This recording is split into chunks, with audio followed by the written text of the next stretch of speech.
Hey everybody, welcome to the channel. This morning we're working on FE build number 1 once again, but on the chassis part. So this is the design I came up with to replace this. Well, I got the swag press brake put together, and as I'm sitting here looking at it, I can get this bend, and this bend, but when I go to do this bend, the die is going to hit up here on this part of the piece, or this piece of the part, before this bends to where we need it to go. So in the meantime, I didn't want to keep the client waiting.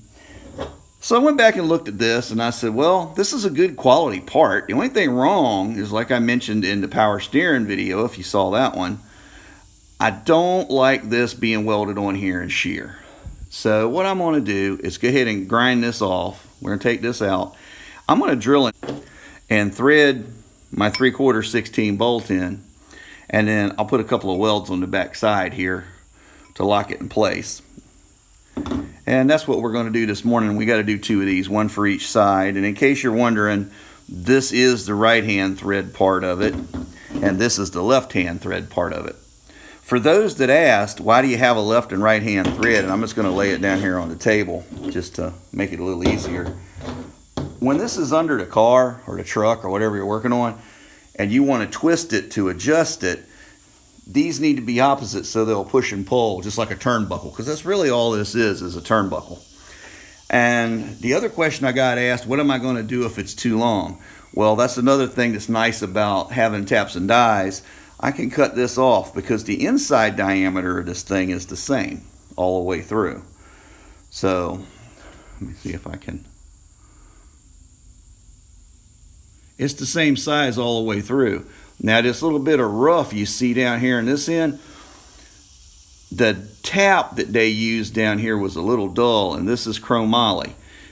Chromoly and a dull tap do not work. Dull taps are bad anyway, or not. Sometimes you have to, but when you're doing chromoly, you have to have a good sharp tap. So I got some thread chasing to do down here, and we'll do that. And I'll see if I can get a better shot in there with some light shot up through it. So let's get started. So here's the cutoff wheel.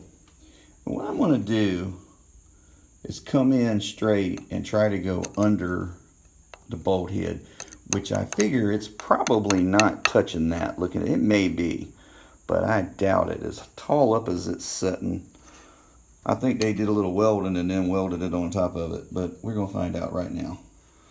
All right, safety glasses.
So I got the bolt head off. I just keep saying bolt head, the bolt cut off. And I went basically, if you look at it, I went basically right below the head of the bolt. And what I was trying to do was see if my suspicion was correct. And it turns out that it was. If you look, let me try to hold this phone here. Here's an air pocket, open spot. And here's a hot spot where the next one was going to form up. And then there's a couple of more starting. So everywhere there was a flat side, there was going to be an air pocket. So what that tells us is they took the bolt and stuck it right on there, just like I thought, and then welded around it. Well, it also equals out to about 1/8 inch of weld, because this really wasn't holding anything over here. So I wouldn't want that on my car like that, and I certainly wouldn't want it on a client's car like that. This goes back to what I always say, craftsmanship. Take time, put in the effort, do your craftsmanship, and that's how you get return customers and happy clients. So, and just take pride in your work. So we're going to move along now. I'm going to go ahead and put a stone. I was going to run a flap wheel, but I got so much to take off. I'm going to put a stone on because I got about an 1/8 inch. I got about an 1/8 inch I got to remove off from these sides, and this is pretty much right on the level here for the most part. Got a little bit to take off, but I'm going to cut these down and finish it off with a flap wheel, and then we'll go drill it and tap it. Always unplug your power tools when you're changing the bits out. You only got one set of fingers. Safety.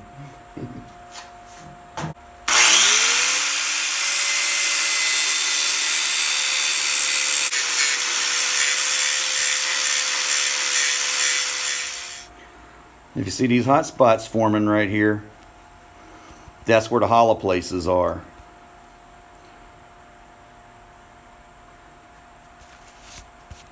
So I got a little bit more to go. I still got a 1/16 over here and a 1/16 over here.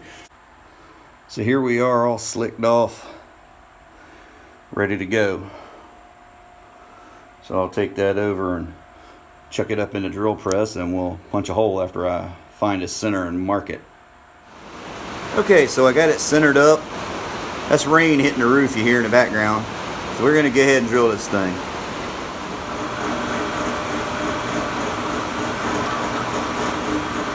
Right on the crosshairs.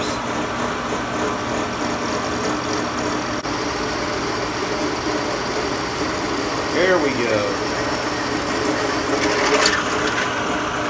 So here we are. And as you can see, there's gaps in there. So what I'll do now is I'll go in here and I'll cut a little edge on each side of that bolt after I mark it. Won't do that up here. And then I can go in here and weld this. That'll let this part drop on up closer here. I can weld here, there, and there all the way around, and we'll tighten this up and we'll weld all the way around out here, just like they had it. But the bolt is in shear instead of just hanging on the weld. Much stronger this way. And we still got plenty of thread to leave us 5 or 6 threads for adjustment. So there it is with the sides cut, so it'll fit up in that curve better. Then we still got plenty of meat to weld to. Okay, in case I haven't mentioned this before, grade 8 bolts have this gold color on them. That's a zinc anodize. You don't want to weld zinc. It'll make you sick. It does nerve damage. It does all kinds of things to you. So you want to clean that off. You can put them in a shaker with some walnut hulls or whatever. I'm going to take a wire wheel and clean this one off real quick while I got it up here. And just always safety, safety, safety, safety. Safety first. Think about safety and keep that one in mind. You only got one you. Take care of it. A good weld starts with a clean weld. And that's what we're going to do here. I got to get this last couple of little steps done, and then we're going to be ready to weld. I got to go in here and get the paint out. So I'm going to make quick work of it with this wire wheel. Hopefully. At least that's my intention.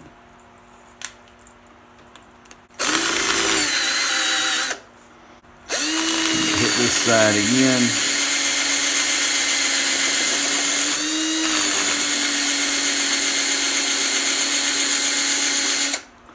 And there, that one's all ready to go. So now I got to knock this one back apart, and we'll do the same thing to it.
So this is how close I shaved to the top of those bolts when I cut them off of the brackets. This is the leavings, or the little shaving that used to be the top of the bolt before they welded it on. I cut a little more off of this one than I did this one, but if you spin this over, this one goes to this one actually.